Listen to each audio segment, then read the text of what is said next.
Here's another example, and really the only difference here is that the integrand has a fraction. So we just have to be just a little bit careful that we do this correctly. So we want to anti-differentiate log x over x squared. So first, just to make sure that I don't make any mistakes, to be very careful, I'm going to rewrite this integrand as log x times 1 over x squared. Okay, so then, picking the parts, log x, I'll pick that to be u, and I'll pick 1 over x squared to be v prime. The common mistake here is to pick v prime to be x squared.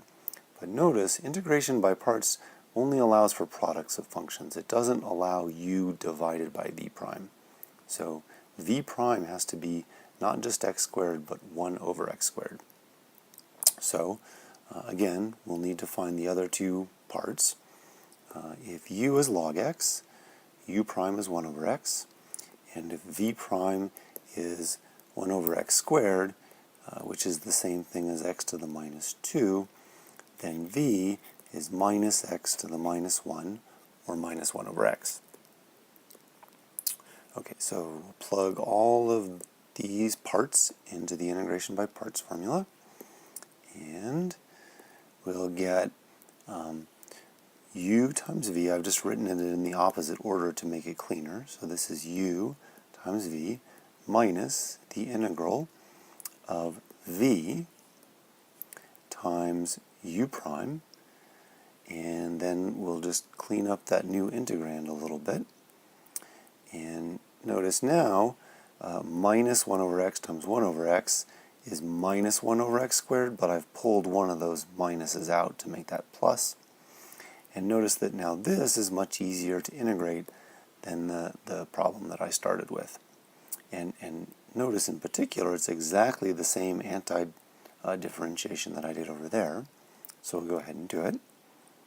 And an antiderivative for 1 over x squared is minus 1 over x. And finally, I get the antiderivative for log x over x squared. It's minus 1 over x log x, minus 1 over x, plus that constant of integration. Okay, so I'll warn you, this one's a little bit messy. It's not really any more difficult than the others, just a little bit messy. So we want to find an antiderivative for the arctangent of 7x.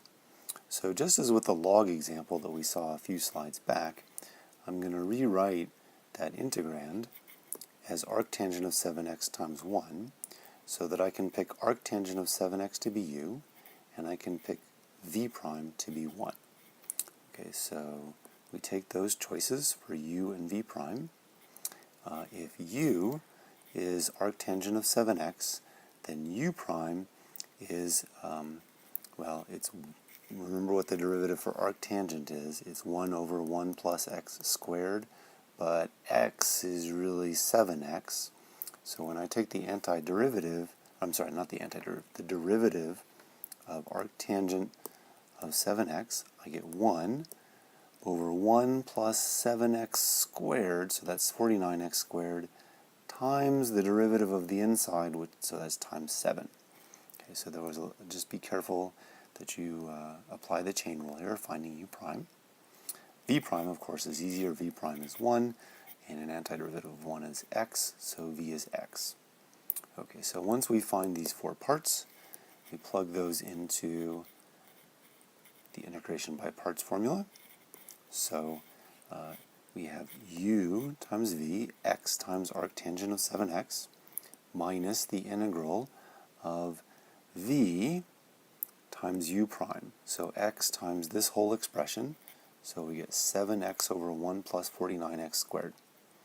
Okay, so initially, that perhaps doesn't look too much better, but this integrand is a good candidate for integration by substitution, the technique of the first section.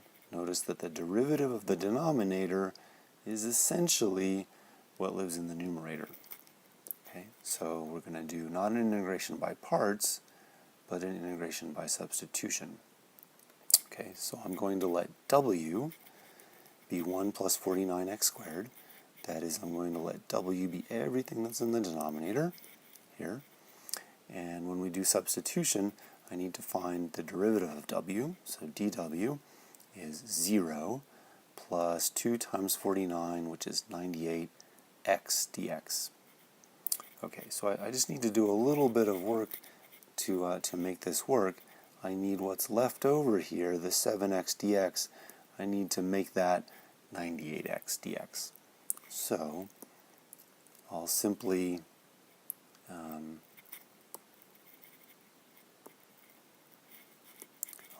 multiply the numerator by 14. 14 times 7 is 98. And then divide, since this is a constant, I can divide outside the integrand by 14. Okay, so now 98x dx is dw, and of course what's in the denominator is w. Okay, so if I rewrite that second integral, this remaining integral, in terms of w, it turns into, the integral itself is just dw over w. And of course the rest is just coming along for the right at this point. Okay, but I can easily antidifferentiate dw over w. That antiderivative is simply log of the absolute value of w. So notice that at this point, my antidifferentiation is done. Okay, only the problem is that now I have an expression that's in terms of x and w, and I'd really like it to be back in terms of x. So I'll simply replace w with the substitution I made. W was 1 plus 49x squared, so I'll replace w with 1 plus 49x squared. And finally, we have an antiderivative, x, arctangent of 7x, minus 1/14 times the natural logarithm of 1 plus 49x squared, of course, plus c.